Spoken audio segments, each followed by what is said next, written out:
তোমরা কি জানো সবচেয়ে বড় মিসকিন কে? সবচেয়ে বড় মিসকিন কে? দরিদ্রকে?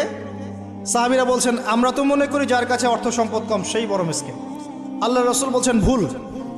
শোনো, সবচেয়ে বড় মিসকিন সেই ব্যক্তি যে ব্যক্তি পরকালে অনেক নেকি নিয়ে উঠবে, নামাজ, রোজা, হজ, যাকাত, ওমরা, হজের নেকি, বিশাল বিশাল নেকি। এরপরে সে দেখবে সামনে মানুষ দাঁড়িয়ে আছে, কারো গীবত করেছে, কাউকে তহমত দিয়েছে, কাউকে অপবাদ দিয়েছে, কারো টাকা চুরি করেছে, কাউকে অন্যায়ভাবে জুলুম করেছে, কাউকে পিটিয়েছে, কারো সম্পদ লুট করেছে ইত্যাদি। তখন আল্লাহ পাক বলবেন শোধ করে দাও। কিভাবে শোধ করা হবে? ফেরেশতারা জিজ্ঞাসা করবেন, আল্লাহর পক্ষ থেকে হুকুম আসবে এই ব্যক্তির নেকিগুলোকে ওদের আমল নামে কনভার্ট করো, বলছি শেয়ার ইট পাস করে দাও। ওটা আরো বড় টেকনোলজি হবে ইনশাআল্লাহ তাআলা।